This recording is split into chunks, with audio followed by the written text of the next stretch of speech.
Hello, Caroline. Hello, Patrick.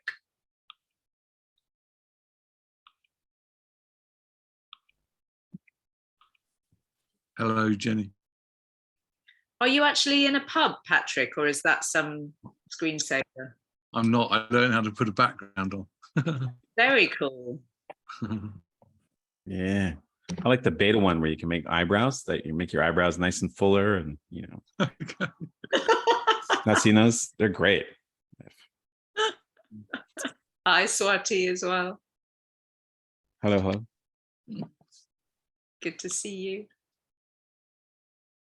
So I don't quite know how many people are going to come today because obviously we're already in August, which is a very busy time. So a lot of people are off on their holidays already. So we'll see how many show up. I won't take it personally. Don't worry. No, don't. No, I'm kidding. I'm kidding. I'm taking it very personally. It's not good for my ego. Randall.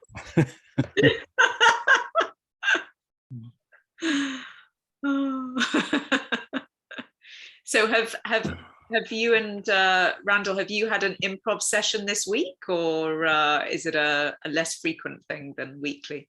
Yeah, no, it's weekly, but in Canada, in Toronto anyways, we just finished a long weekend. So Ralph decided to just let us improv spontaneously on the subway. So yeah, it didn't go nearly as well. I tried doing some of the improv games and man, Torontonians, man, yeah, I just tell you. The makeup is really good on that black eye, by the way. Yeah, you like that? Yeah, that's pretty covered good. it right up. Covered it right up. It's all in the angle. But we typically have a weekly class, yes, but not on long weekends, especially in the summer. As you know, summer is also very, that beach looks really inviting. Yeah, exactly. Go hang out on that lovely beach or go sit in a classroom for 2 hours. Well, darn it. Yeah, I actually mostly blame Trish for not wanting to do it. Is Trish one of your students, Randall? Yes. Yes. Hi, Trish. Yes, it's a very small reference, Randall. Mm-hmm. Oh, I know. Know your audience, right? If I taught you anything, know your audience. Nobody here knows who Trish is except you and I. So know your audience. Feel free to put your camera on, Trish, so we can see you. Oh, Trish is here. Oh, I beg your pardon. Oh. I did not know that. But now that makes sense.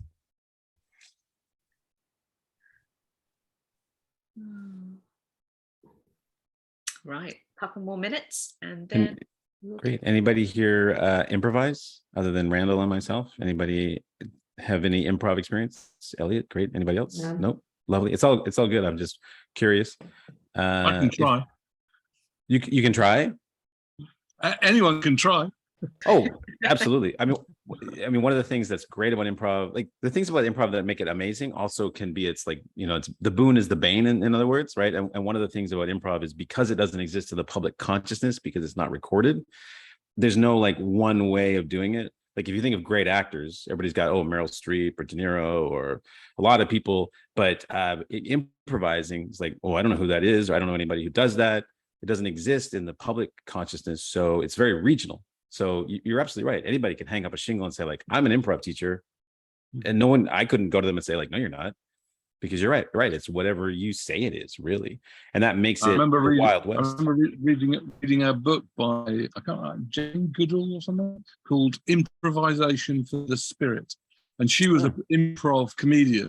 And it really affected me deeply. I thought, wow, this is not only is this a technique that you can use in improvisation sessions, but it can impact the rest of your life as well. Yes, absolutely. In fact, most of the teaching I do now is not centered around making comedians. It's more around the skills that improv can teach you, whether it's in the business world or whether it's just as a human being. And I'll give you a really quick example of how it's helped me become a better person and father. I had my daughter, who was 5 at the time, I was like, "Oh, you ready for school?" And she was like, "I don't want to go to school." Like, why not? She goes, "I'm scared." Now, me in the old days, and 90+% of parents would say "Hey, there's nothing to be scared of," right? We totally gaslight our kids and tell them they're their perception is not real. And I just went like, oh my God, of course, it's terrifying. There's that kid that bites. There's all these adults. It's a madhouse. And she just laughed. Right. And so I didn't, I just said yes. And just like, and then she was like, and then she said, Daddy, you're funny. And I said, get your coat. And we went to school. No problems. Crisis avoided. And all I did was I just listened to her. But, we gaslight people all the time. And usually it's out of like a good place. We want, people to feel okay. We don't want to deal with upset, all these things. But yes is a great tool for dealing with conflict. And the number of times I've handled conflict by saying, instead of like the complimentary behavior to yell back or to cower and just go like, oh boy, you're upset. It's so disarming. They just go like, well, yeah, well, what's the problem? Maybe you have a right to be upset. Let's talk about it. And so it's an amazing tool. I use it all the time. It's made me a much better human being and a father. So yeah, it's for the soul. There's a great overlap between improv and mindfulness and philosophy and psychology. There's a lot of stoicism, like the Stoics. There's a lot of Taoism in improv, at least in the way I approach it and teach it. Like in the Stoic tradition of like control what you can control and don't sweat the rest. That's improv. You can't control your scene partner. You can't control what they say. You can't control somebody's cell phone going off in the audience. So just embrace all of it as like a gift, and it makes it much easier and much better. But easy to say, hard to do. And then like Taoism, like be like water. Let's go with the flow, man. This is what's happening. Great. Love it.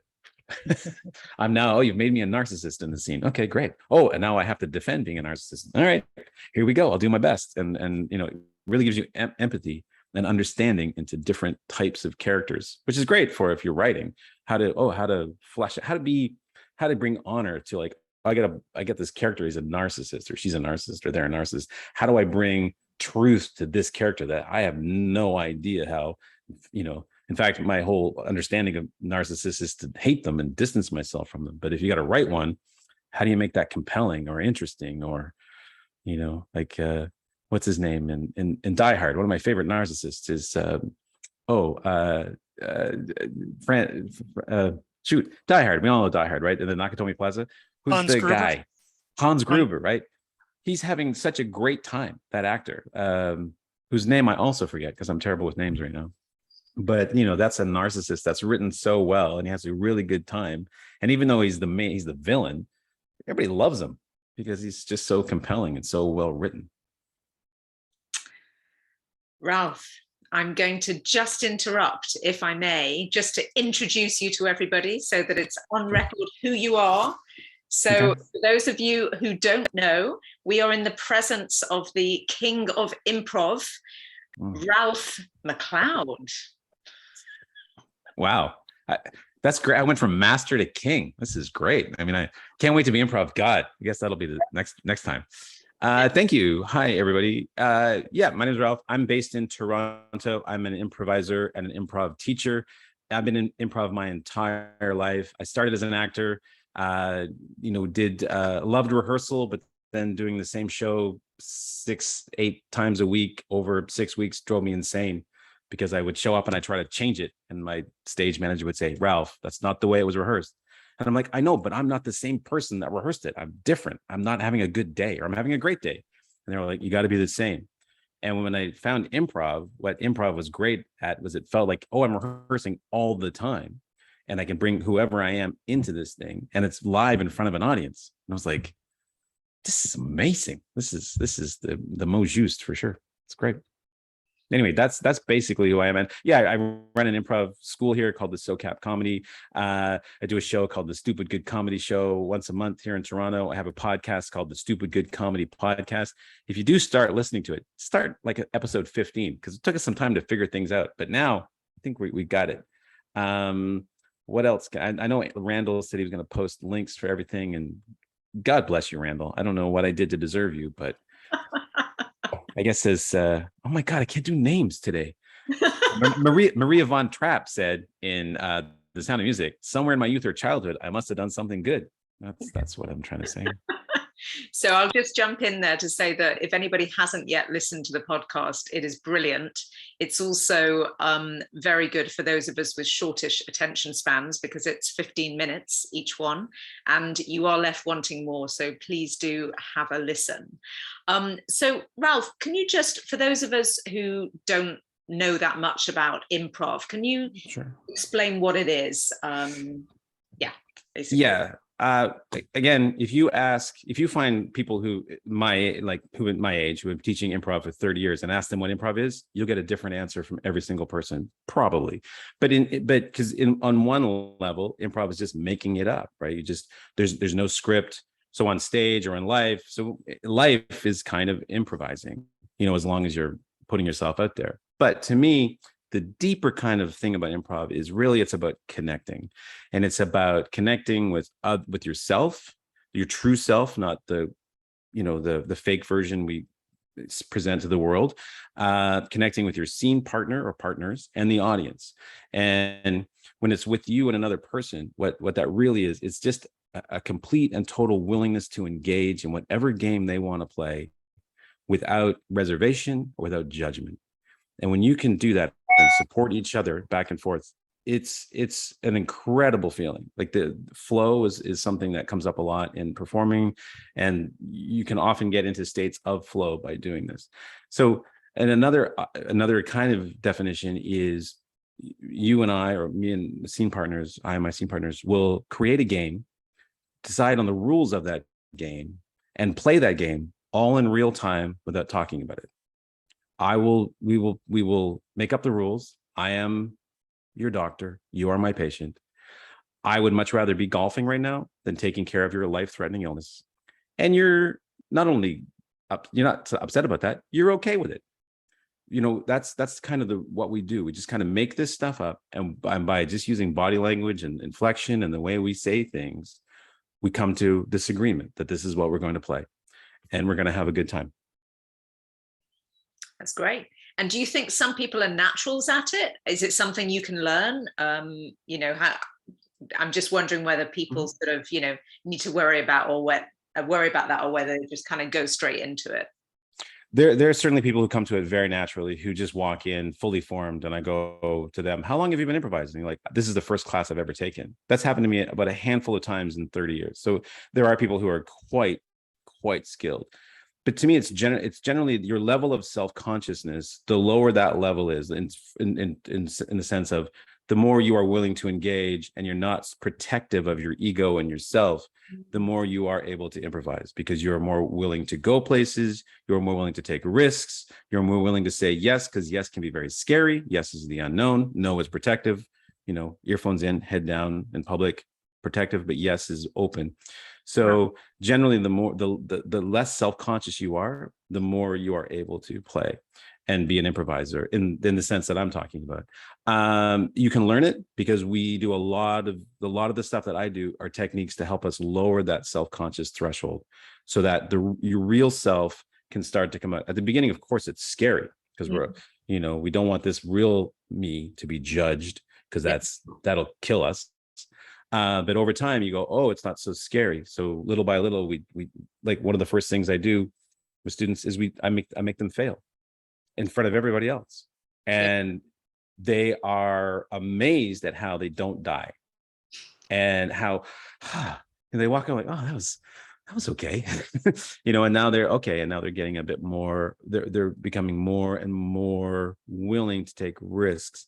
The other thing is, when we start to see that risk-taking and vulnerability are never like derided, they're always celebrated. And once people actually see that and experience it, it's like, oh yeah, that's right. Because vulnerability is really strength, right? It takes a lot of courage to be vulnerable, especially in front of people. And that's the result of taking risks. And usually the bigger the risk, the bigger the reward, the bigger the payoff. And so people can absolutely learn how to loosen up. I mean, to be honest, I don't think I could take someone who's not skilled and make them the next Tina Fey. Like, I don't think I can do that. Yeah. I think Tina Fey was already mostly formed by the time she walked into a class in Chicago. But you can take anybody and make them a little bit more confident, less self-conscious, brave, whatever. Yeah. And these things are good on stage, but absolutely off stage too. The same things apply. Like it's handling conflict. Conflict, I used to run from conflict. I would do anything to make conflict go away. I had no boundaries whatsoever. But now, because of improv, I have learned, conflict is actually opportunity. This might be something here that, rather than just running from it, like, oh my God, they're mad at me and I got to do something. I'm like, okay, what's going on? So it's almost like it sounds like it almost has a side effect of making you more confident, making you more sort of true to yourself and more authentic, which is obviously something that many people seek, not just creatively, but also, to be themselves in the world and not pretend to be something else. So it's quite interesting that it's through something like improv that those things just sort of happen naturally, it sounds like in a very organic way. Yes. I mean, there's those things I just spoke about. Plus, we also get to role play. You get to role play because the thing about improv and play, which is a thing that we need as human beings, we need to play. And that's the kind of imaginative play we did as children, is you get to role play these things. And so you get to play different aspects of different characters and learn how to, empathy for different points of view. So role playing is good. I mean, if you're not a parent, you get to play a parent. Or if you're not a boss, you get to play a boss. If you're not married, you get to play a spouse. Like, you get to play different types of people that you can't do in your real life. So you get to have an experience you can't have in real life. I can go on stage and be a narcissist. I can go on stage and tell people all kinds of things, right? I can fire people. I can scream at people. I can cheat on my spouse. I can do anything I want because it's safe. Yeah. Because it's not really happening. So that really empowers people to they get insights into like how other people live, how other characters go through the world. Right. Or like, one thing is like when something happens to us, we have our reaction to it. So one of my favorite examples is like, oh, your spouse cheats, right? We expect you're going to be upset, angry, want revenge. What if you're ecstatic? What if you're like, finally, oh, geez, great. Now I can do it. Right. And so you get to play, well, what other options? Like, we're not just locked into like our reaction to something. We can open it up to a whole range of things. Yeah. The saying that I have a lot is like, if A is true, the opposite of A is also true. So look for the opposite. Because the opposite is often a place where there's a more fun in there. There's more nuance. There's more interest. Yeah. So all of these things help make you a more rounded person, a more comfortable person. Yeah.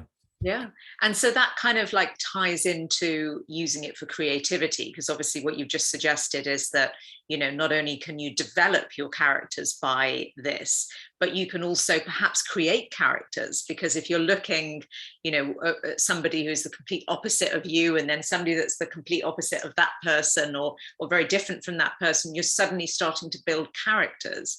Have you actually used it in that sort of manner as well, to do that sort of character development? Absolutely. Because the question always comes up in my classes a lot. What is character? Some people think it's putting on a funny voice, right? But character really, to me, is point of view. What is your point of view about this range of things? And then once you have that point of view, how does that point of view affect other things that you would look at? So we do, there's a range of things that I do, like physically generating characters, like using animals as kind of as inspiration. Like someone wants to be like a kind of an elephant character. It's very different from being a mouse character, or if you want to be like a dog, that's different from being a cat or a snake, right? They're very different, right? And often just even having that animal and thinking about the adjectives that describe that, and because they exist in the public consciousness. So you say snake, a snake's not going to be this, he's going to be like, like the snake of Genesis, of the Old Testament. He's going to be like wily and smart and sneaky. So there's animals, there's body leads, which we use a lot, like a character that leads from the nose is very different from a character that leads from the chest or from the stomach. That's a very different character, right? And all of a sudden you just get like even an elbow can give you like an insight into something, and it's whatever that does for you. Because once you have a hook into a character, it's like, oh, they start developing that. What is this character's sensibility? What is this point of view or their point of view about a range of things. How do they feel about? So one thing we like to do is once we get this kind of character into our body, like a chest character, like, oh, what does this character love? Oh man, I love me a fried steak. What does he hate? Well, I hate, deadbeats, whatever. Like you start developing sensibilities and little bits, and like, okay, now that I know that, because it's a back and forth. You build something that defines something, and then that feeds back to tell you, oh well, this guy's probably what's their education level, what kind of house do they live in, are they married, separated, and you start developing that. And then the last thing we look for is, what are the contradictions? Because we always like contradictions in characters, right? That's why every, in the old movies, every religious person was drinking. A little bit off, just a little bit, every cop was on the take, right? So the contradictions in characters are really interesting, because we all have them. We're all hypocrites to some degree. So it's fun to look for what's the hypocrite in that character. That's really educational, I think, from a creative point of view. And obviously you probably give a lot of that guidance when you are teaching. If one is on one's own and trying to improv, is it possible to do that? Like, have you got any suggestions for how you do that on your own? Yeah. It's to me, I like the input of a real person, but of course, if that doesn't exist, how do you copy that? Well, one thing I like to do is just put on some TV show or movie on Netflix or whatever that I've never seen, turn the sound down, and just try to improvise the dialogue and try to approximate, like, if it's a female character, I'll raise my voice, or I'll do something, I'll give it some affect. So, because even though I can't do it great, I can, it'll give me some kind of a little bit, and some characters will resonate more. Oh, I play this character, I get this one a lot more than I do this one, so, but I just try to make up the dialogue, and I try to tell the story. And the more you do it, the more it gets easier to, like, oh, there's actually a coherent story. Because, as I'm sure all of you know, we're all natural storytellers. And in the absence of a lot of information, we'll just start writing it ourselves. And then when we turn the sound up, it better match what we thought it was, or else, it's not worth it. It's not worthwhile. But so that's definitely a way. You can also play multiple characters.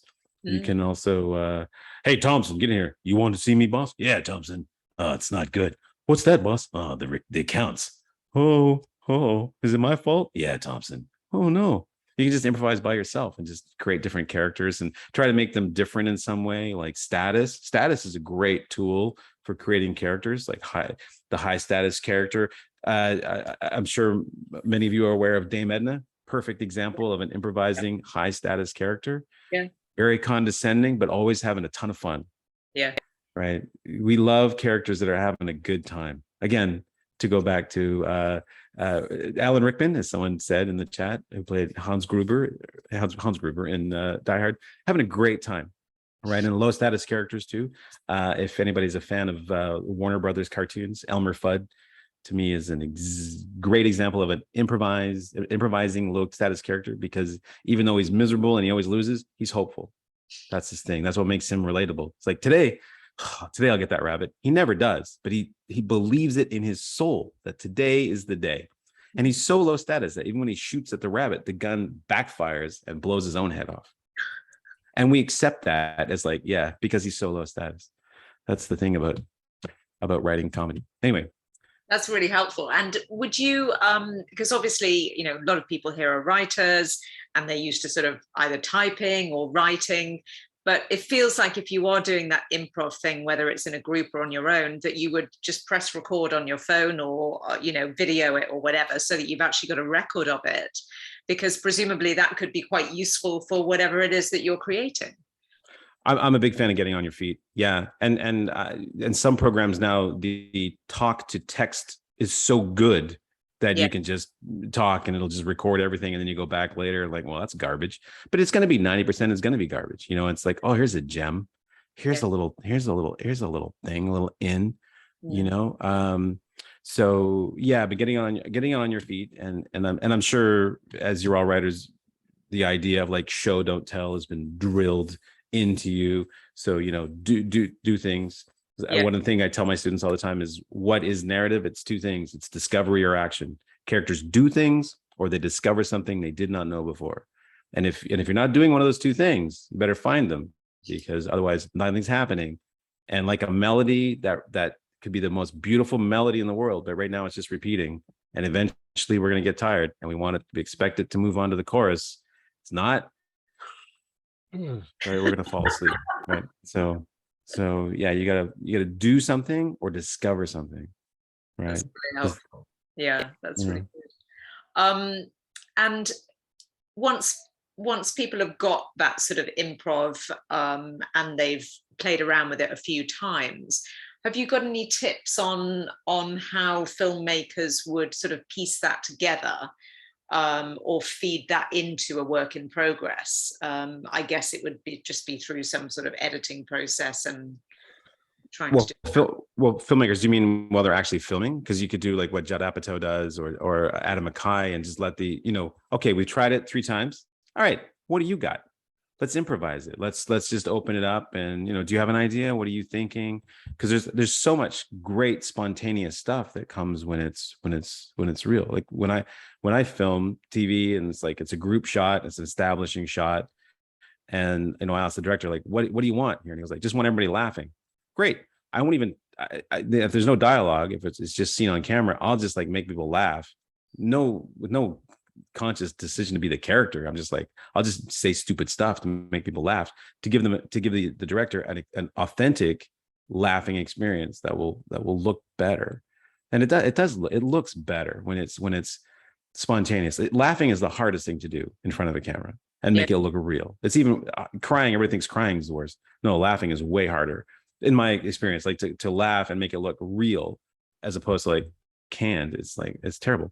But those real moments when people are caught, because you mentioned before authenticity, and one thing that I notice in my classes all the time is we are razor focused when we see authentic moments.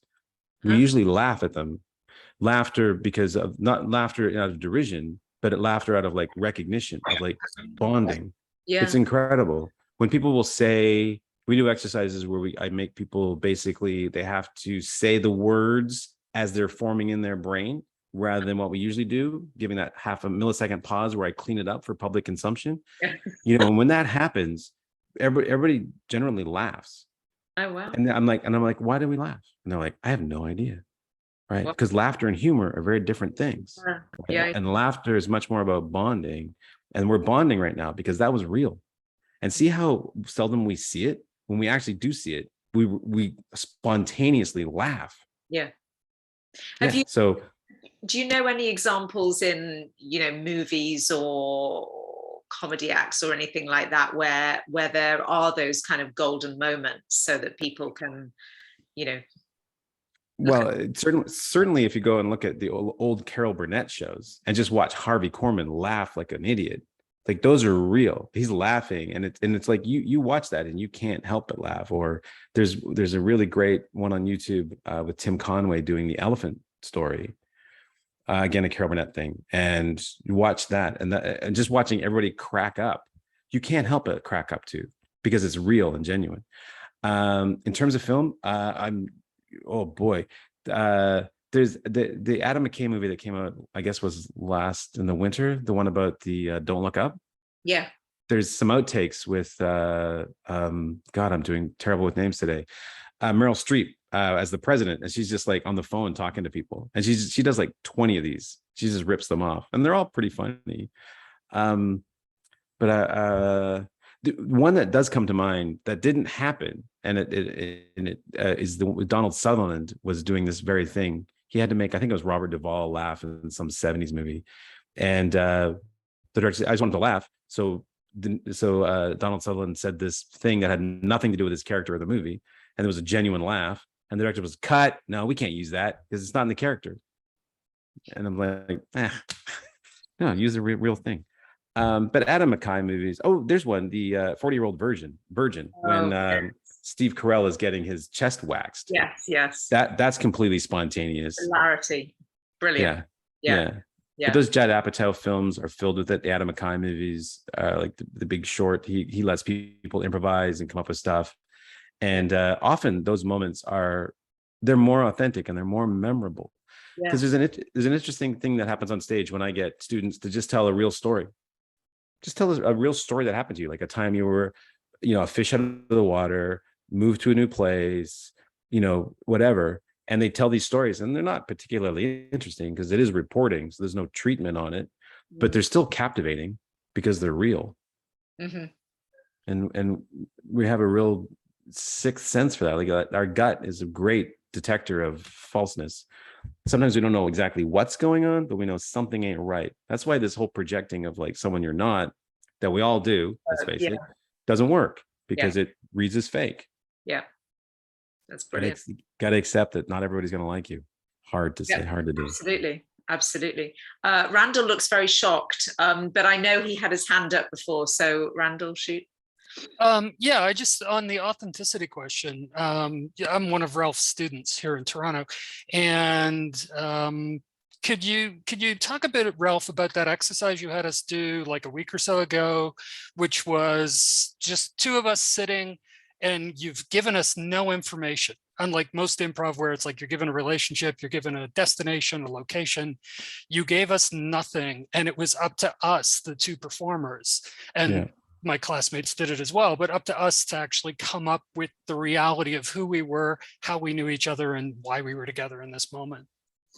Sure. You just want me to talk about the exercise or anything specific about just, Well, okay. No, well, if you want to talk about how great mine was, that's cool too, but. It was great. So the exercise Randall's referring to is what I do is I just arrange improv. If you've ever seen an improv show, it's people with chairs, right? There's always two chairs. That's standard equipment because those two chairs, when they're against the wall, can be anything. You bring them forward, they can be anything. Operating tables, real chairs, a car, whatever you want. But I assemble these chairs in, I would say, odd positions, right? Not usual, like facing away from each other or anyway, just odd, like at a perpendicular angle. So one's this way and the other one's this way, right? They're not. It's weird, odd.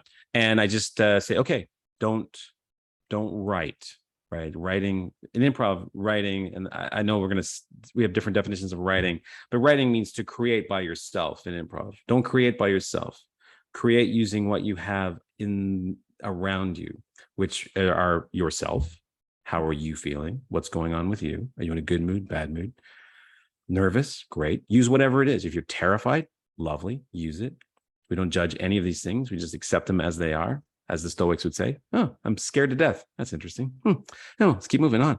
And then you got your scene partner. What are they doing? How do they look? Are they fidgety? Are they calm? Are they looking back at you? Are they intimidating? There's so much information going on between these two people and the environment around them that we all miss because we're up in our head thinking like, how can I be funny? How can I impress people? How can I, whatever your gimmick is, whatever it is that you need from people, whether it is to be liked or the appearance of being helpful, to be smart, worldly, whatever it is, that's what we're focused on generally. And we're just closed off to all the inputs that are coming in. And this exercise is about just letting all of that go, easy to say, hard to do, and just focus on the information around you. And little by little, people will say, I'm scared. Me too. And then slowly, bit by bit by bit, they build a whole world. Why are they scared? Where's that coming from? Oh, they're in the detention office at the principal's. They're outside a doctor's office waiting to go in to get the results of their test. They're about to get married. We don't know.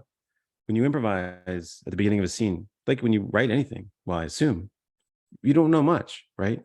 To me, it's like, and I think it was Peele from Key and Peele, or it might be the other one, who had this analogy about improv scenes, and it's perfect. It's like when you start a scene, it's like there's a painting in front of you, but you're so close to it, you can't see anything except maybe a hint of red. And then every time you say something or an offer is made, you take a step back and more of the image comes into view. Oh, it's red because that red is part of what looks to be cloth. Step back.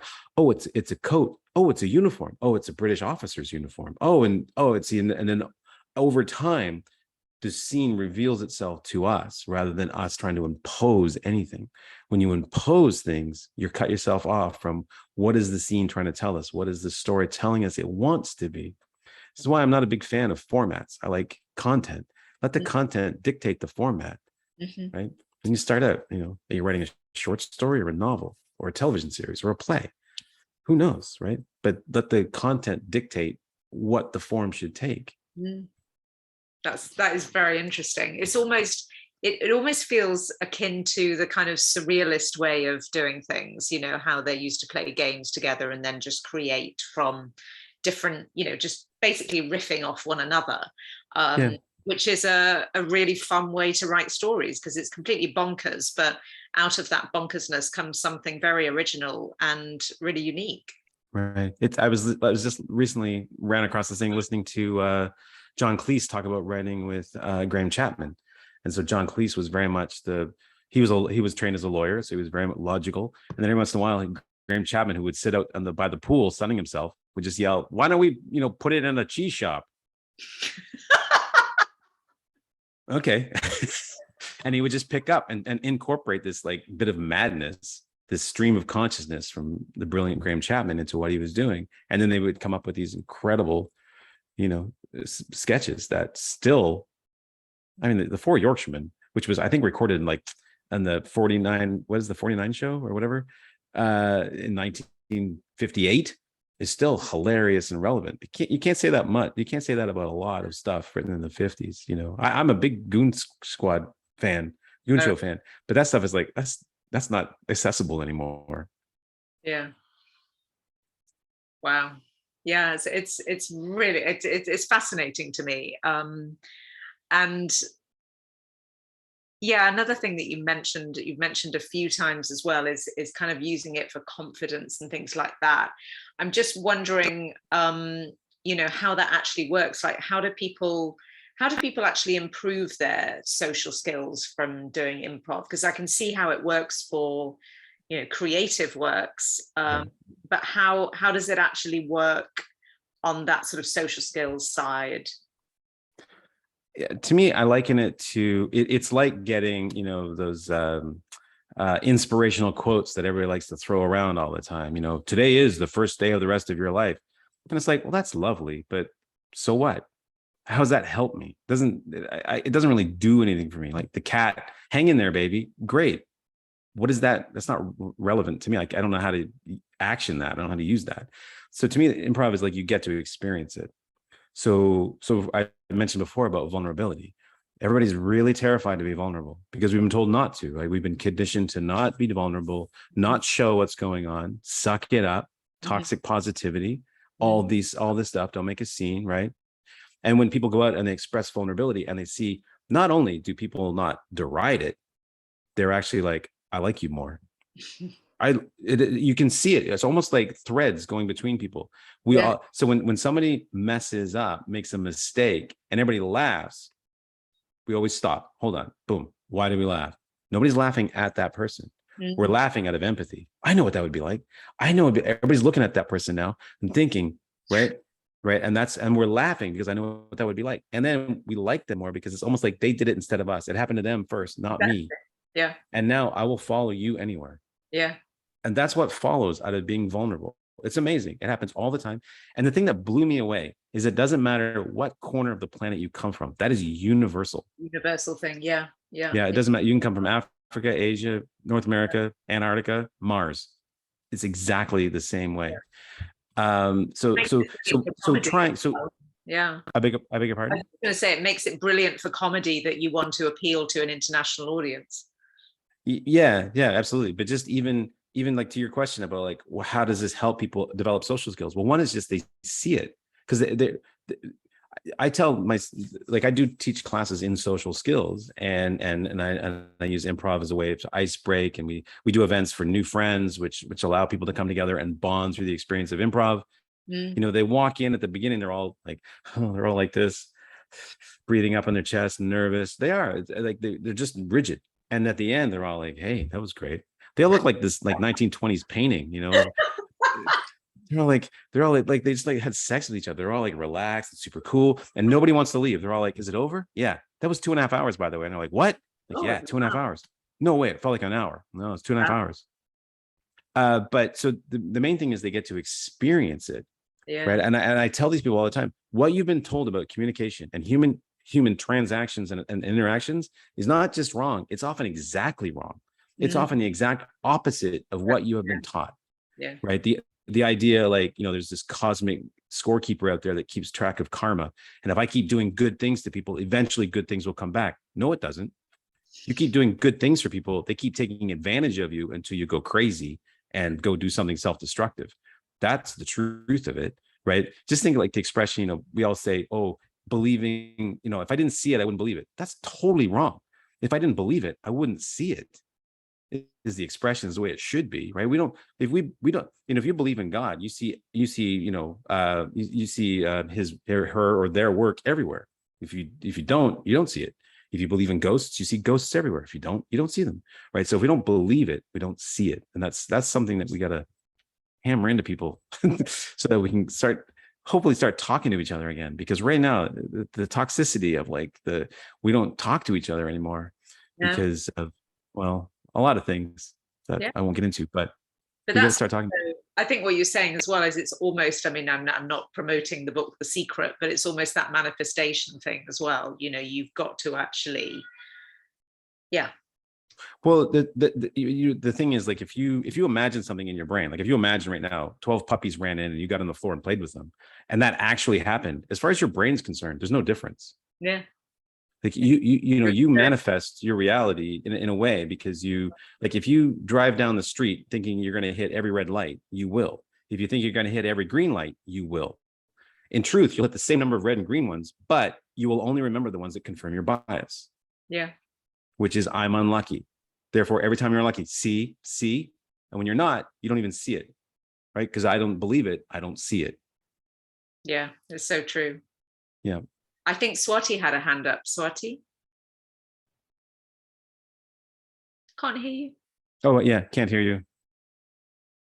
You're on, I think you're on. No, she took it off mute, but we still can't hear you. Or I can't. But she's figuring that out. Yeah, so people come in and they get to experience this. They get to see what it's like to fail and see how failure can actually be an opportunity, because what happens when you fail is everybody looks at you. And what are they going to do? How are they going to react to this humiliation? And you walk away like, that was fun.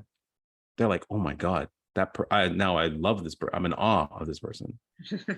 Even if it's a silly, because one thing, we work very hard at Improv to cultivate an environment of very low stakes, right? No one's going to be actually humiliated. I give everybody the tools that they need to survive and thrive, right? Because I want them to do that. And as time goes by, put them in more and more precarious situations. People come like, I want to get out of my comfort zone. And I'm like, no, you don't. You'd like to push up against the edges of it and see where it is and expand its, horizon and vertical, but you don't want to get out of it. That's terrifying. So Swati's just written her question in. While filming a comedy scene, sometimes improv works brilliantly. The actors get into the groove, the timing's perfect, and the scene becomes magical. But at other times, it fails miserably. What can a director do to bring that magic out so that the improv becomes easy and more frequent? Oh boy, that's a good question. You're right. Sometimes it flows. To me, what helps is, does everybody know what they're doing? Like, not just the dialogue, but like, do you know what your character's intention is doing? Do you know how your character is trying to affect the other person? Do you know what the subtext is of this moment? So often people fail because they're not clear about what their character's intention is, what they're trying to accomplish, how they're trying to affect the other character. Like, you're trying to upset that person, right? You're trying to get them like off balance. Okay, now try it. Right. So maybe clearing up exactly what their intention is. You're looking at me, Swati, like I'm crazy. So I'm not sure I'm answering your question. But that's one thing, is like, people aren't really clear, because everybody's concerned about dialogue, right? And dialogue is like the least important thing. It's really what's going on subtextually. As writers, we're trying to, like, what is the character's intention? What are they trying to do? How are they trying to affect the other person? Right.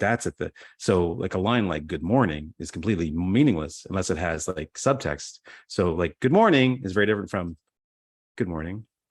Those are two very different lines, two different intentions. So clearing up, okay, you understand what's going on, what you're trying to accomplish, how you're trying to affect that character.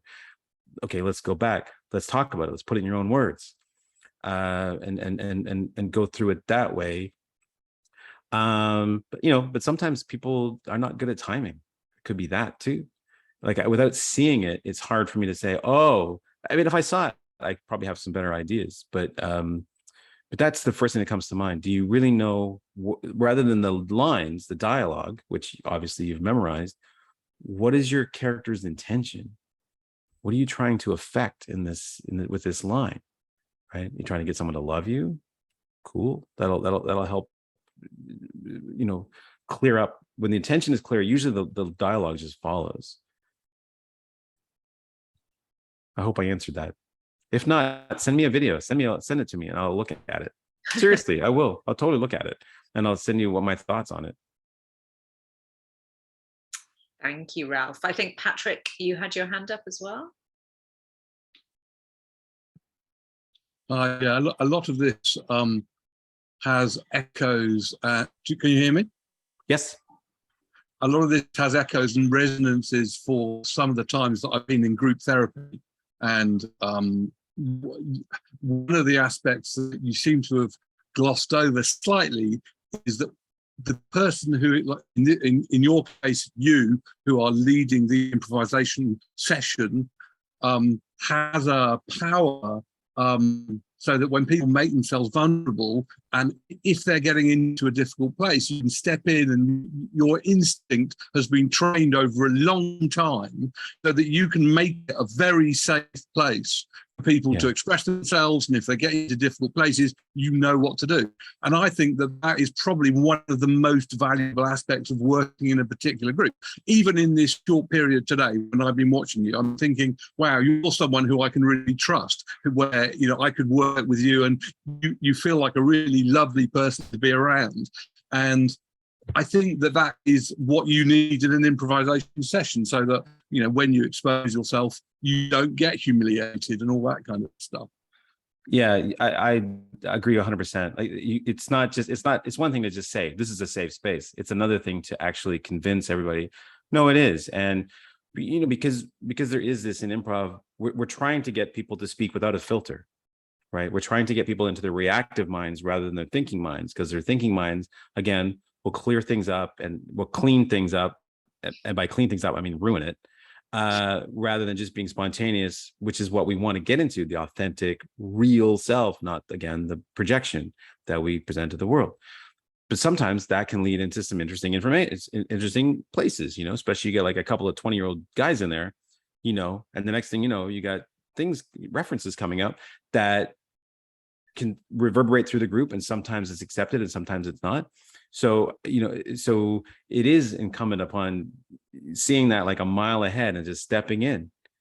And but it is interesting to me, like the group dynamic, when you do have that, and someone will mention something scatological, the group will often quash it. It's really interesting to watch.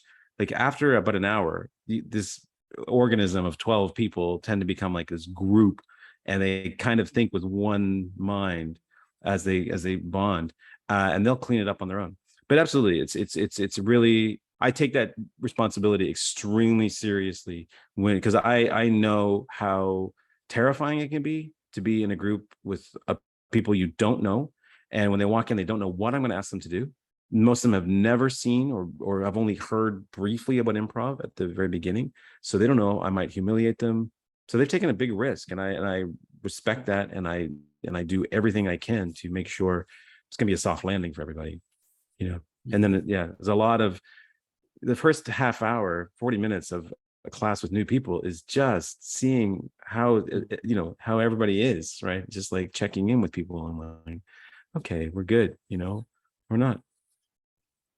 Yeah. A lot of the phrases and references that you've used even today, for example, talking about games and gimmicks, for example, a lot of this stuff is, I primarily worked in an environment of transactional analysis, and all of those things are resonating with me. It's like, wow, this is straight out of that textbook. I mean, this is classic stuff. Yeah, it's funny. Just on that note, like I am not trained as a psychologist at all. I'm just experiential through improv. And I was briefly with somebody who's a psychologist, and we started chatting about stuff. And I would say, "Oh, people do this kind of thing." She was like, "Oh, that's transactional analysis." I'm like, "What?"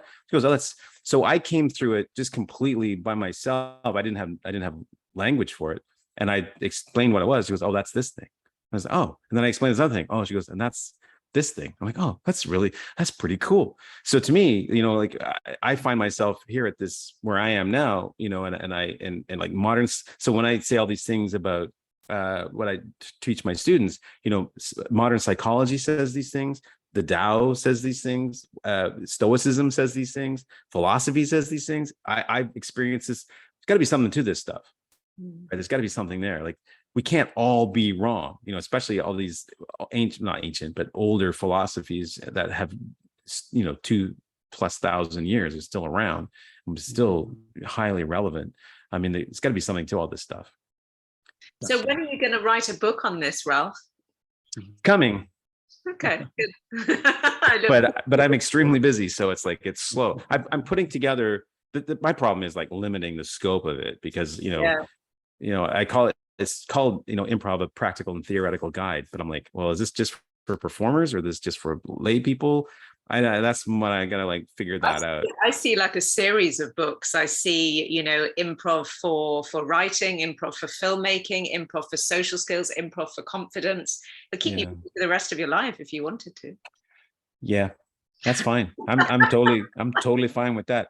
The thing is, I honestly, I've been doing this teaching for like 30 years, right? And I still find things, still discovering and finding things. Like there's this the quote about music, about how the musical scale has 12 notes, but the entirety of human intelligence will never exhaust all the possibilities within these 12 notes. And it's the same with improv.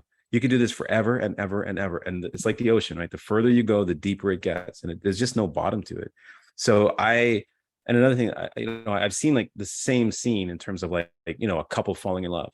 I've seen that scene like 2,000 times. I think I couldn't even count. Every time I see it, I love it. It's fresh and it's new, right? And everybody wants to be original and creative. Be relatable. That's how you capture the imagination of people. Be relatable. What's in it for me, right? Everybody's selfish. We're all selfish. And like I watch something because what's in it for me? It speaks to me. I like it because it speaks to me, right? And that's what we try to do too, is relatable. Be relatable.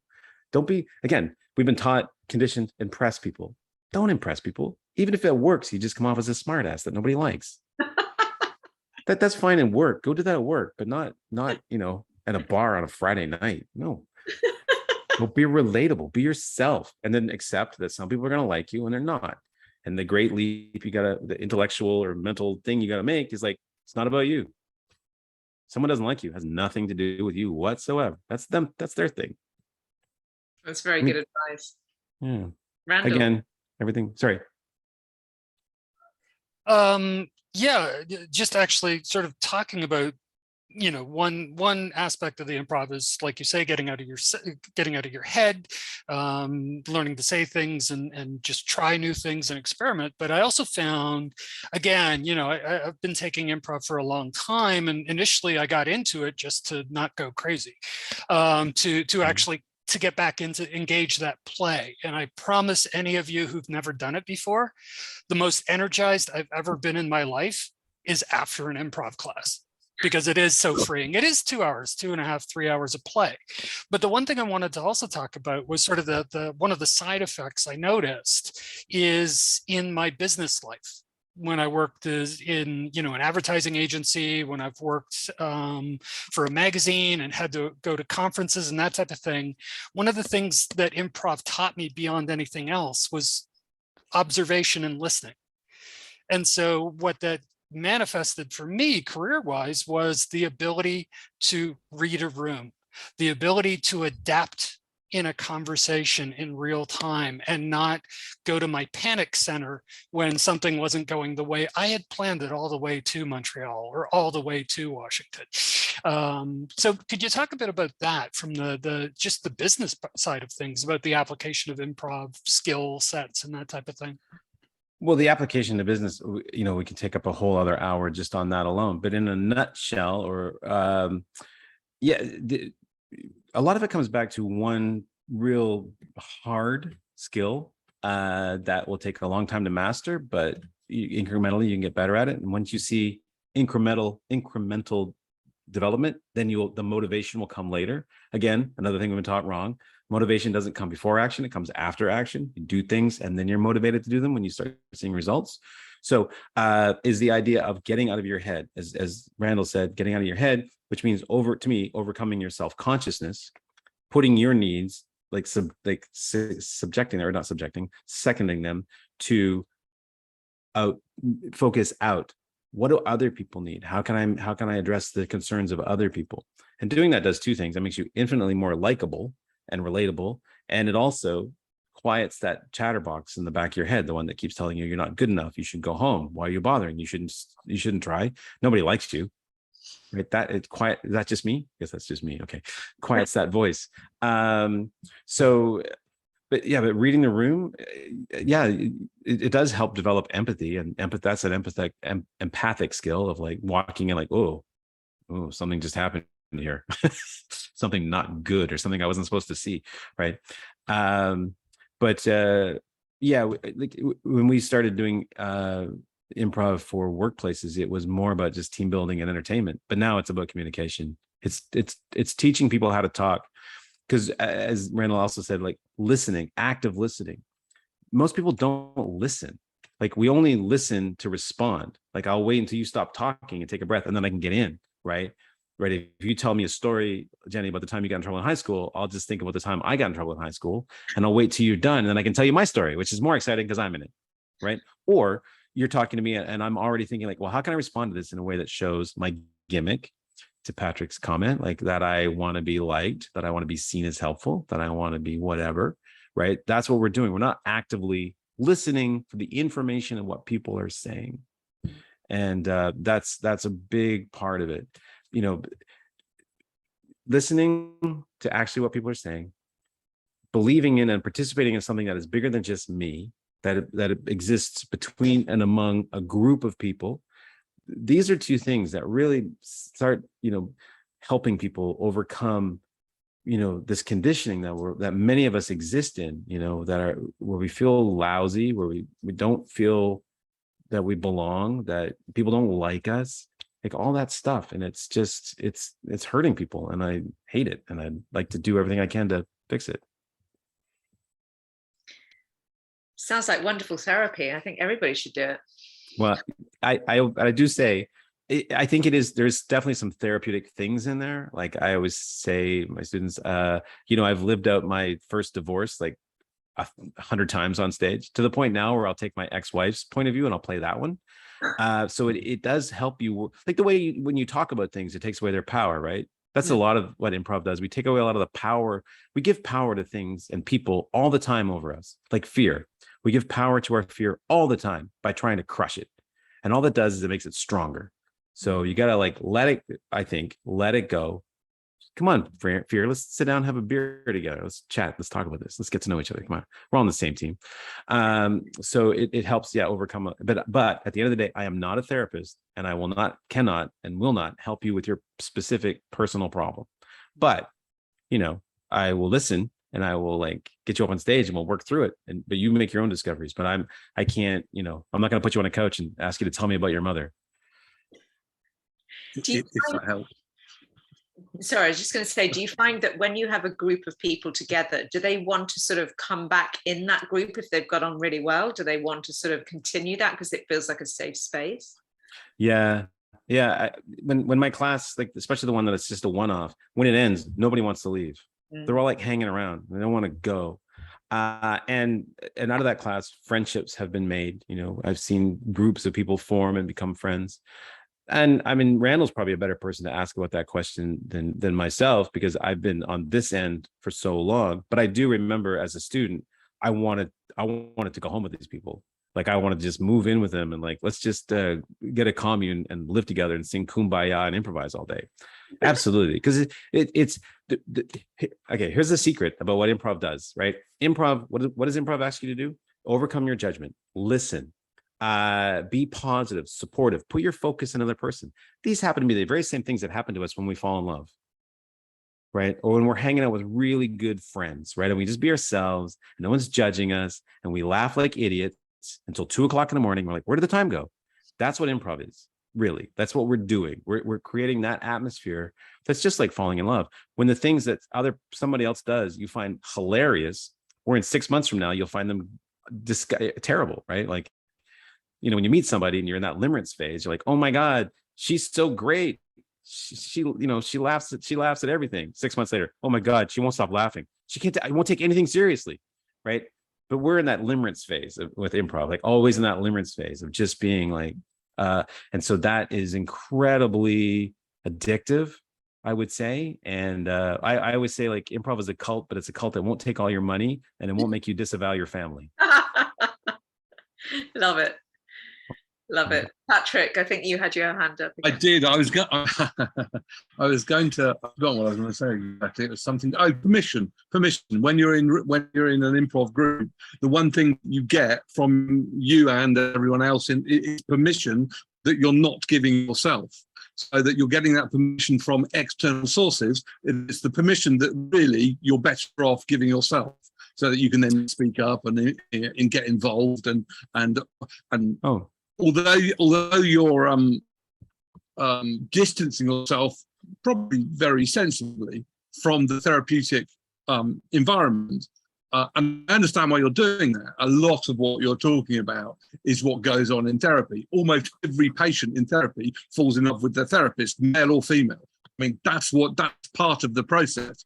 And so, there's a lot of resonance. So, what you're doing, whether you like it or not, is giving people a degree of health back, mental, psychological health and emotional health, which is why they're responding in the way that they're responding, I'm guessing. Absolutely. Yes, I think I do provide people permission to be idiots, which we need. Yeah. Like play. Like I say idiots, right? I don't mean that in any way derogatory. I mean that in like playfulness. The way we would play as children, imaginative play. We really need to do that as adults. It is a part of who we are, and we need to keep doing it. I don't know why it's seen as some kind of pejorative thing. I guess because it doesn't produce something. I don't know, but we need to get back into play. And just a note on the mental, I don't know what you call it, mental clarity bonus that comes with improv. When you're improvising and you're truly in the moment and out of your head on all these terms, and I apologize for using jargon, but in the moment means existing in this moment now, what we call eternity. Eternity is not a when, it's this moment right now, this one that keeps going, that doesn't stop, that's eternity. And we want to be here, right? Not mentally like worried about the future, depressed about the past, thinking about things we have no control over, right? We want to be here. When you can do that for a prolonged period of time, what it does is it gives your brain a break. And I've seen people come in and just be like miserable. And that happened to me too. I've been like concerned about something in my life that's bugging the crap out of me. I in presence for 2 hours at the end, like, what was I so concerned about? It's so dumb. What was I? That was so dumb to be like, and I see that happen with all the people, right?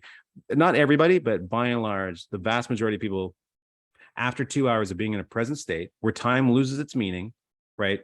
Like think about when you go see a great movie and you come out and it's dark and you're like, where did the day go? It's 4 hours. What? For like an hour. That's presence, right? That's the power of presence. Time loses its meaning and it just flows by and you're like, oh my gosh. But afterwards you're like, my brain feels somewhat lighter. And this is an actual real thing that now is being studied. The brain-body connection and presence is being used to try and start to help people recover from trauma and all these other things, because there is definitely healing power in presence. And that's one thing that improv provides. Again, when you feel that, falling in love, laughing with your friends, great art, game 7 or the finals of some sports thing that you love, right? And you're hanging on every second. Those are moments of presence. And we need to find more of those in our lives to help us deal with the mental weight that we all put on ourselves, right? The worrying, the fear, right? The anger, the enmity that's going on everywhere, right? We just need to like take a break. And improv provides that. It's another one of the key components of why it becomes addictive. I was going to say that the strategies that we take on board is probably the best way of putting it. The strategies that we take on board as children and then hold on to are generally strategies of survival. And so when we get to adulthood, we don't get an opportunity to ever review that whole situation, even though we're not in that situation anymore. We don't get an opportunity to review our own processes. We just carry them forward. And going into a state where either therapy or in an improvisation session where you feel safe gives you an opportunity to suddenly think, okay, this strategy that I used before, it's maybe not appropriate now. It's maybe time to review that whole thing. And there is the freedom. There is kind of, okay, let's come back to, as you say, let's come back to this moment. There's a couple of great things there. Like, yes, the belief persistence. A belief that you have will persist even after you have evidence that it is not correct. You know, when I was a kid, I saw my sister making potatoes and she put cold water in the pot. And me, being an enterprising 5-year-old, said, or 7-year-old, whatever I was, said, wouldn't it be better to put hot water in the pot? It would boil faster. And my sister said, no, cold water will boil faster than hot water, which I accepted without thinking about it because it was my older sister and she knew. And I think I was probably like 16 or 17. And I did put cold water in a pot. And then I was like, wait a minute, that's totally baloney. That's not true. And even though I now knew that not to be true, I still put cold water in a pot. I still do it. And I can't make myself put hot water in a pot of vegetables to boil it, right? And I did Google it. And it turns out, the idea is that hot water will leach more chemicals from pipes, which I don't know if that's true or not either. I just accepted that is true, but who knows if that's true. But that's absolutely a real thing. And the thing about stress, when we're stressed, the range of options that we see narrows to our, fight, flight, fawn, or freeze, right? Those are our 4 options for general, right? But when you can relax and you can laugh and you start to see a range of options that weren't there before. So, and yes, and reframing is a big thing in improv. Like, I've always reacted this way. Well, what if I did this, right? To my point before about the man who finds his wife has, cuckolded him and he should be outraged or shocked, but instead he goes like, nice. Well done. I've been doing it for a long time, sweetheart. It's about time you started. Right. And as long as you can make it relatable, it's hilarious, right? So that's another writing tip is like, take the opposite approach, but you need to justify. Dissonance. Did we talk about dissonance in comedy? Like, do you know about dissonance in comedy? Go on. Is an amazing tool. And it's basically sorry, there's a really loud thunderstorm here, like just popped up. So it's really, I don't know if you can hear it, but it's really crazy. So if I get distracted, it's like, is my house going to fall down? Anyway, so dissonance is, we're more familiar with it in music, caused by like minor chords and 7th chords, and like it doesn't quite resolve, it doesn't sound quite right, so it builds tension. And then when the chorus resolves into major chords, we all go like, and we feel emotion. So dissonance happens in all over the place. Most people are familiar with cognitive dissonance, but in comedy, dissonance happens when you have 2 elements together that seem to contradict each other. So in the old, it's dialectic. It's the thesis, antithesis, synthesis. So for example, character A says something like, oh, dude, I was at this party last night. It was crazy. Your mother was there. And then character B says, dude, my mother's been dead for 5 years. Now, see, those 2 sentences together seem to make a contradiction. There seems to be no way to resolve that contradiction.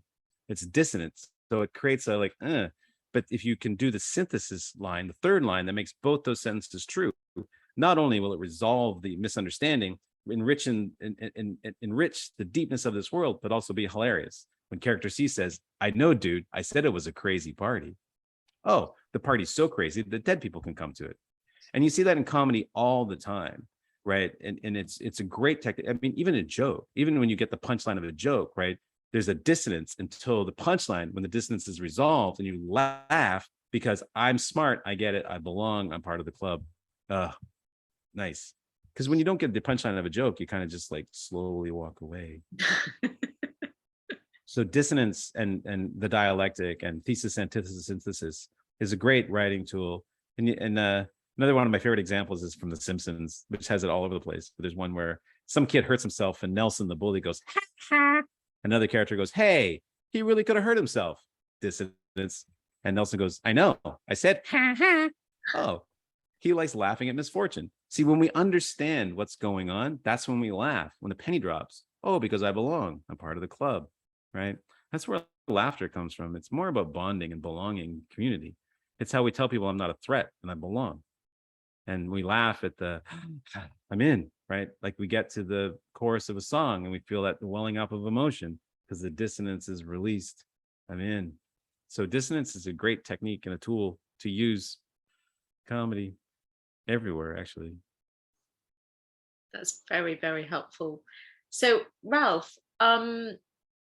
obviously some people on here tonight are based in Canada, so they can actually come in person to your sessions. Are you doing anything online still? I am. Yes. Thank you.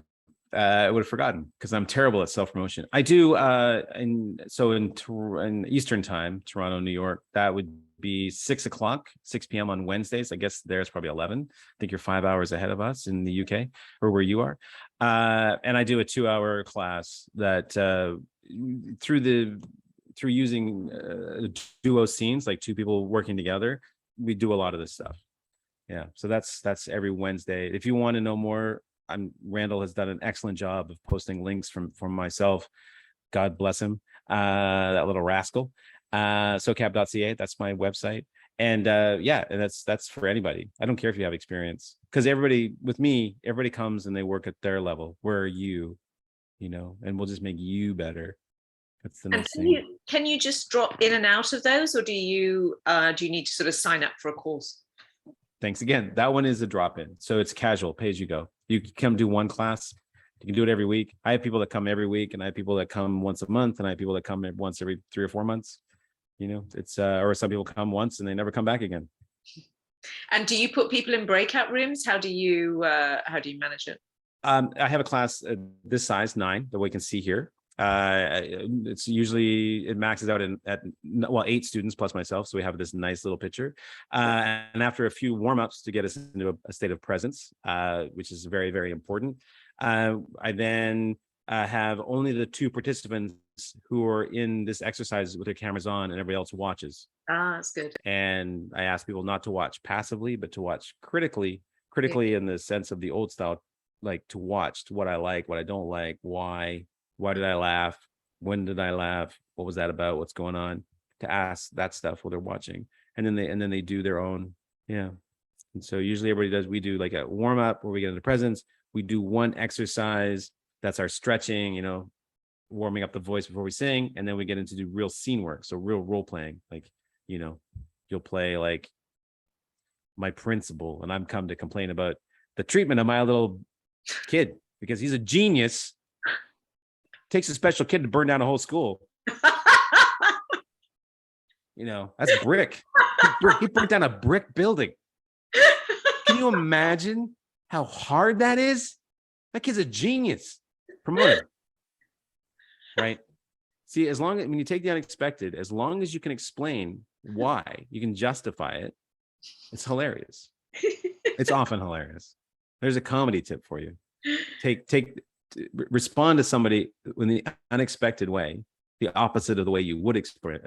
Well, the way the expected is the opposite of that, and then justify why. That's brilliant. It's a really fun way to get people to laugh. Oh, it sounds really good. I mean, I for one definitely am going to come along to one of those. Great. Yeah, I think it will be a lot of fun. Oh, it is fun. Does anybody have any more questions for Ralph at all?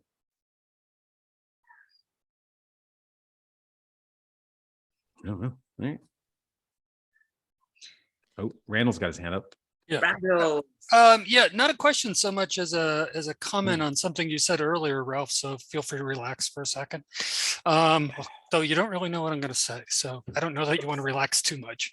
But no, I just good. happened to type it into the chat as well. But the idea of the great thing about the improv classes, sorry, I'm just going to push improv classes, is this idea that in having so much trust with these people you meet, there is the opportunity to develop some amazing lifelong friendships and creative connections, simply because, well, damn it, if I've been willing to trust you enough that I'm willing to be an idiot for several weeks and several hours at a time, then it's amazing what else I'm willing to share, because without, TMI. But, and I've personally made some great creative partners that I've worked with on and off for decades, right? Puppeteers, stand-ups, improv people, actors, and just other people from different walks of life, where you share different aspects of your life. They're phenomenal. You get really close to people really quickly. There are always going to be those you do not get close to, simply because it doesn't mesh. Hey, I'm right here, man. I was talking about Gord. Oh, yeah, that's one of the coincidence men.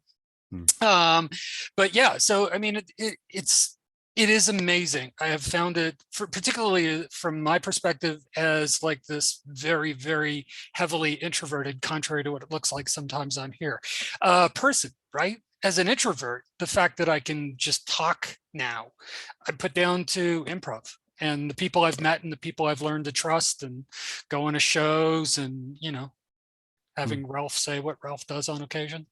Yeah, wow. It hurts at first, but it gets better.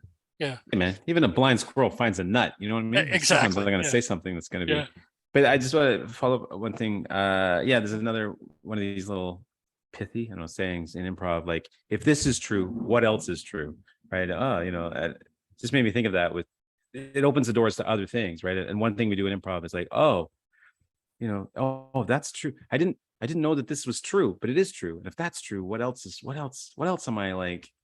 There's one exercise where we kind of mess with it, and everybody freaks out because they have an expectation that in this exercise is going to go a certain way. And it's just one of those rules that everybody just agrees to and doesn't even question without even it being said. They just assume it's a rule.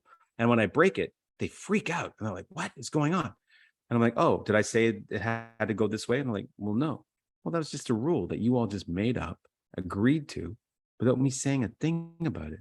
And they're like, oh, right. Yeah, exactly. I didn't say that. And they're like, oh. And you can see their heads go like, oh, wait. And their eyes get big and they start looking around. I'm like, yeah, exactly. That's the feeling, that mind expanding thing of like, well, what else are you walking around thinking like is a limit? It's not even a limit. You just kind of made it up and assumed it exists, and you haven't even thought about it.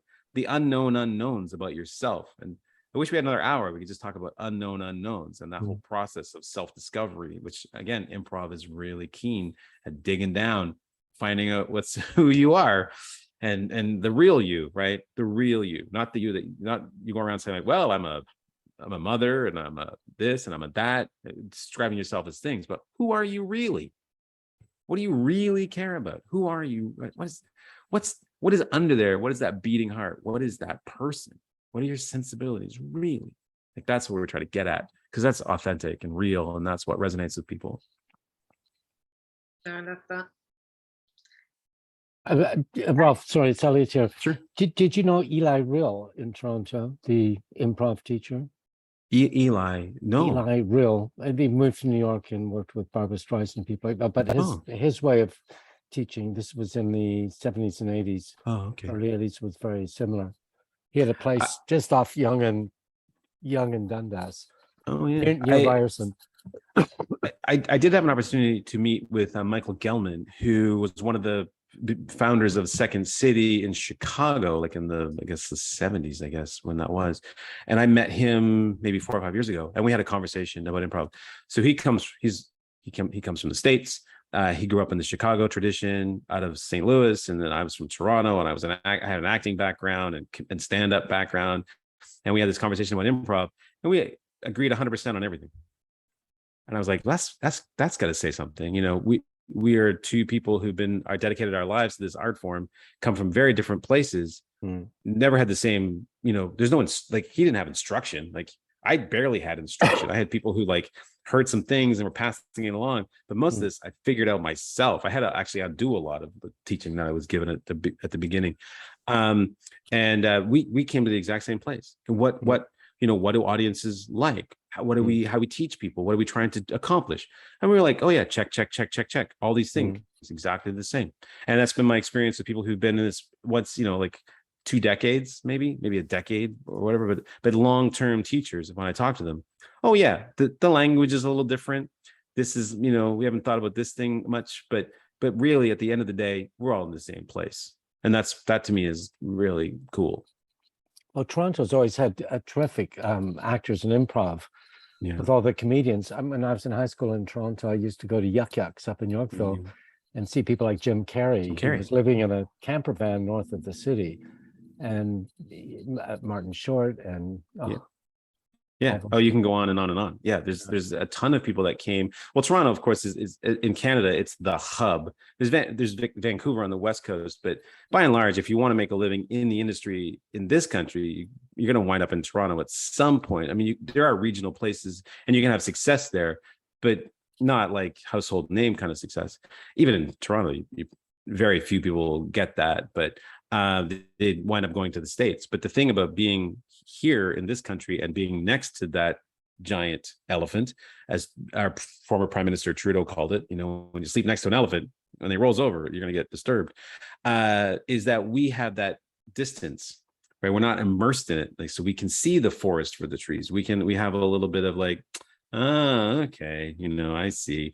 And then we go down there and we have that outside eye, which I think is why so many famous American comedians are actually Canadians, like from Norm Macdonald to exactly Martin Short. We can go on and on and on. Like a large number of very famous comedians are Canadians. Yeah.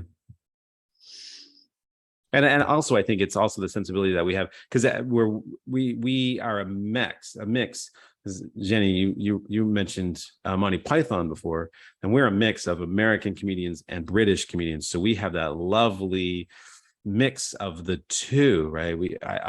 My favorites would include like Steve Martin and George Carlin from the States, and then Britain. You know, I grew up, Monty Python was like, you know, I watched that religiously. That was my religion. Kids in the Hall is another famous Canadian troupe that, you know, their show was recently brought back and is on Amazon Prime.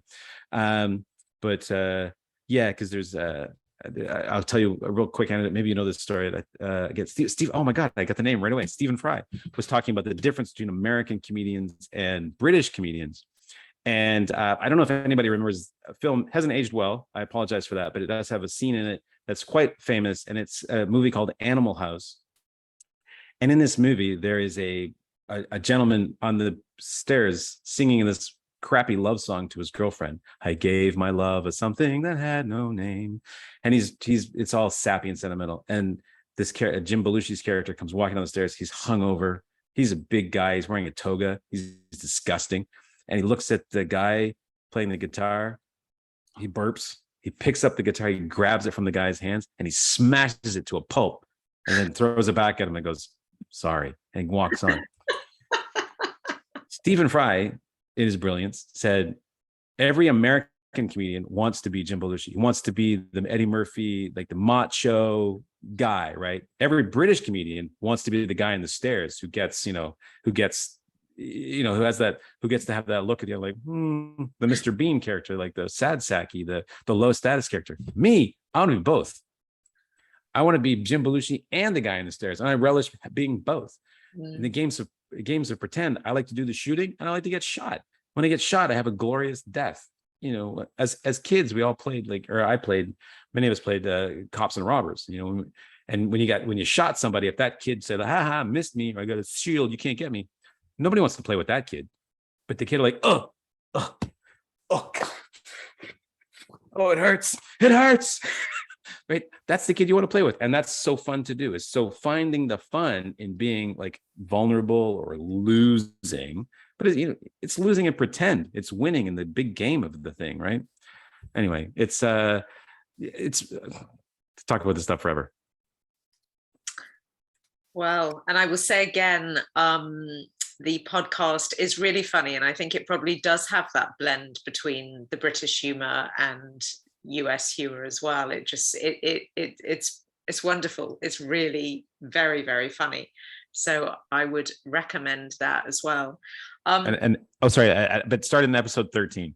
It took it, we didn't want to like have it perfect because that's not us. We just like do things and then over time we fix it. By episode 13, now we've found our groove. So I would start there. Don't start at the beginning. Also go back after that, because the original ones are funny. They're just funny for all the wrong reasons. Oh yeah, that's right. Yeah. It's a great what not to do. Here's what not to do, everybody. Yeah. We just don't say that at the beginning, but that's what we mean. Yeah. I'm also going to have a slightly odd question. So the sponsors, are they real sponsors or are they made up sponsors? No, they're all made up. Okay, I was hoping so, because the one I listened to this morning was, I think, edible furniture or something like that, and it was absolutely hilarious. Yeah. Flunderson's Edible Furniture, where our motto is, "Mom, I'm stuffed." Brought to you by Quelm Industries. Quelm Industries. Yeah, we have this whole world, right? This whole world, like there's this over, like our big, huge multi-corporation is Quelm Industries. Quelm is always watching. Sleep well. And then we have all these made up sponsors, which have been so fun to do. My favorite that I made up is Wexler's Beef. Your mouth is in our hands. It's my favorite. It's my favorite one. And we have one coming up this week. I'll give you a spoiler. It's Daryl. It's Daryl's Alligator Pet Farm, formerly Dale and Sons.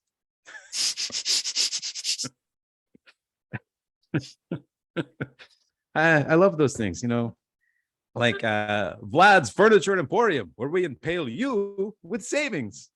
It's just like, it's these stupid things, but that's us. Like, we're complete morons, but we're completely open about it. Good.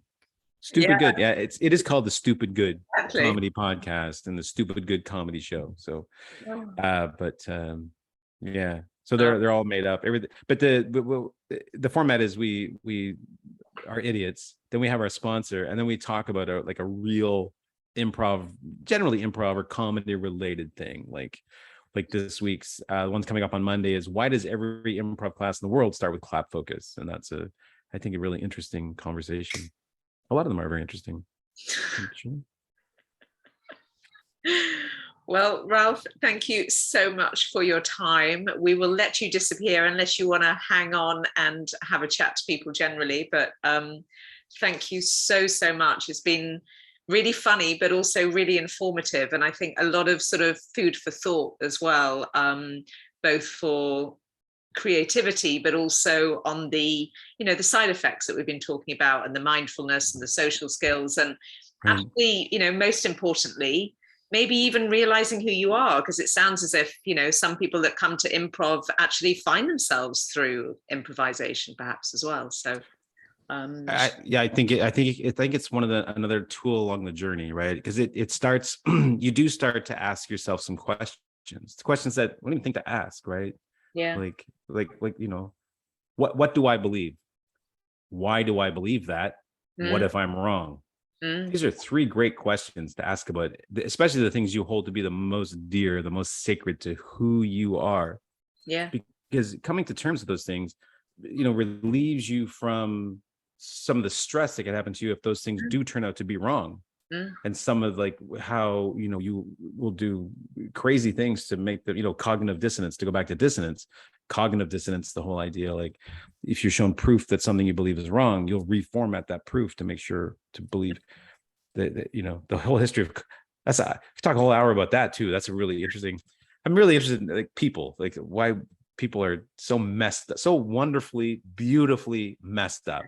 Yeah. That's the way I like to think about it. We're wonderfully, beautifully deranged in things. And sometimes I marvel at how we can even just get up and go to work in the morning without self-imploding. Oh, there's some lovely comments in the chat as well, Ralph, saying delightful session, taking on your pearls of wisdom, and some lovely humor from Randall too, for validation. Well, that's Randall. Don't be funny. That's not like you at all.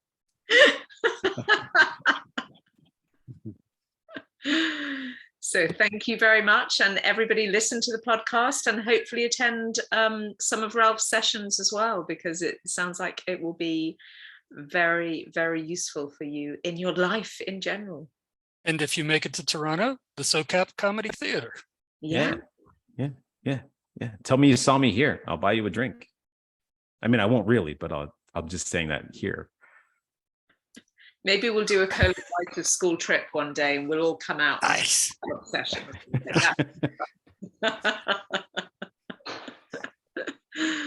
Get everybody on a bus. All right, here we go, kids. Yeah. Well, thank you very much. Thanks for having me. It's been a pleasure. Nice meeting all of you. So my pleasure. Thanks. Thank you, Ralph. Thank you, Rob. Bye. Thanks, Will. Bye. Ooh, Bye-bye. Bye, Bonds. Thanks. Bye. we've got expressions of interest for a trip to Toronto. Nice. Great. Come on down. That We'll would be arrange a special session. Yeah. But that'd be There great. you go. Collab talk about- improv. we can Can talk about I quickly talk to Ralph? I Yes. just want to ask him a question. Sorry, I've had a quite hilarious experience in Eton College with the Eton College boys a few years ago. Okay. It was a presentation by the Tibetan monks from Tibet. They were there to sing and give us a performance, and it was a kind of a fundraiser as well. So they were on stage with their long horns, and they started with this chanting and the horns. And then all of a sudden, they turned around and they were skeletons all in black, and they danced wildly on stage. And we were rolling with laughter. It was like the dissonance that you need in a show. And you could see they enjoyed it as well. But I think when we were talking about improvisation, they were actually improvising all the time. So I think with your adulthood, you need to think out of the box when you start to form a group. I think, but that I'll never forget. I wished we could make a movie of that scene, because everybody was laughing, and it was it was the contrast and the culture, and everybody understood that this is unique. How long ago was that? That was, oh my word, about 10-12 years ago. Oh, okay, so not okay. Because when you talk about that, I was just thinking again back to Monty Python, and John Cleese was this great, at taking like this stuffy, lawyer that he was, and then had a silly walk, and that juxtaposition was hilarious, right, at the time. I mean, now of course it's so dated. We've seen it done and mocked, and not mocked, but reprised and changed. But at the time, it's like, what is this? This is incredible. It's like if you saw Citizen Kane. If you saw Citizen Kane when it came out, you'd be like, where are the lights? There's lights in the ceiling. They're showing the ceiling. Right now, you're like, well, whatever. What's the big deal with Citizen Kane? But of course, now it's like 70 years later. Of course, it's a very different experience. But yeah, I mean, it was actually a dance for reincarnation. That was on the program, the dance, but we didn't expect it. It was wild. And the costumes, I mean, you would have thought, these monks won't expose themselves. It was really funny. That's good. It's audacious, and I like it. Me, I'm sitting there like, okay, what's the point? I'm always like, what's the point? What's this? What is it trying to say? What's the treatment? It's okay. It's cute. It's lovely, but what's going on? But that's a lovely story. I think there's a lot, Maybe you could try it with your students. No, because they would rebel. They would be like, why am I doing this? And but I mean, like a certain level of student, maybe they could do it, but I try very hard, because what I'm always trying to do is make people more relatable, because they all think, oh, to be funny, I've got to be creative and original, which doesn't. That creates dissonance, because people don't know what's going on. So your audience, you can almost see them literally pull back, because I don't know what's going on. And then when they get it, they like, boom. If you watch an improv scene, the big laugh, usually the first big laugh they get is when the audience understands what's happening. Oh, he likes her. Ha ha ha. I'm in. Right. They got it. Now they're in. Right. Before that, they're like, okay, what's going on? What's happening? And the longer that takes, the more distance builds up, the more uncomfortable they get, and the more they pull back. So I'm trying to always be more. Yeah, no relatable. pressure. Yeah. Yeah, no, No. exactly. And they put so much pressure on themselves because, again, that's what they've been taught. They've been conditioned to be interesting and creative and, and to wow That's right. people. No, stop that. Yeah. You just need a few years of experience, and move. But I move, understand go how with it. I understand how difficult that is. Like, it's really easy for me to sit up there and say it, but it's super hard. And I mean, it happens. I mean, I've seen people who've been improvising for a long time and they still want to go back to being right. I can't say that. That is too obvious. No, you have to say that. So That's obvious. right. Then it's actually, yeah. You have to say That's right. because that's what everybody's thinking. And that will make a powerful connection that will cause people to laugh because I'm in. Yeah. Part of the club. I belong. That's Things that are bizarre. no, unless they're executed like the thing that you're talking about. I mean, that was rehearsed and that was done. That's a very different thing than improvising. You can get away with a lot more things by writing them than you can improvising. Improvising is in some ways it's forgivable, but it's not a very forgivable medium for, especially topics that are controversial or could be seen as like stand-ups get away with stuff that improvisers, well, some can. I shouldn't say that because there are, because honestly, everything happens. And like sometimes you say something like, oh, that could be seen as like, sexist or racist or something, even though it wasn't intended that way. And then here's an example. There was a guy, we did a show that was set in like 1952. It was a film noir kind of show. And it was filmed in 1952. And so this guy who had been in the war started talking about like, the enemy soldiers in a slightly derogatory way. Yeah. And everybody got like, oh, and he said, guys, it's 1952. I have to talk like this. And they were like, yeah. And then he gave himself permission to do it. And, he did it respectfully, but he did it in a way that if he didn't say that. Yeah.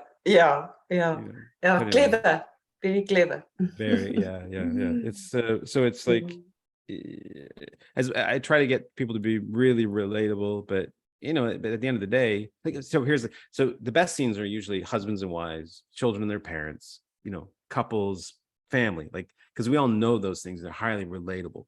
But if you make something that's not that, as something that's really dissonant, like, why would an astronaut be with a shoe salesman? Yeah. I don't know, right? That's dissonant because I don't know why those two are together.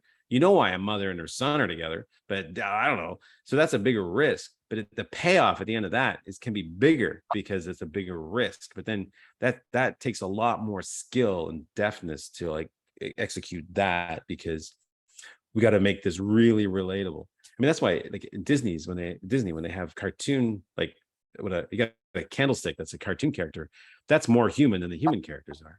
Yes, you have to be more human because we have to. I don't have anything in common with a candlestick. I don't know what a candlestick cares about or thinks about. But if you can make that relatable, oh yeah, okay, I'm in. But it's the personification of those characters that make them compelling. I mean, I don't give a crap about an Ottoman, but an Ottoman that's in love with the Chesterfield. Oh, I got that. Chesterfield doesn't give me any time of day because he's so small. Oh, man. Now I'm doubly in, right? Yeah. We didn't even talk about main character creation or all these things. So much. Tune in next week. Yeah, no, we'll have to come to the classes, so definitely. Yeah, sure. And we can do it online, which is great. Yeah. So I have to jet soon. Is there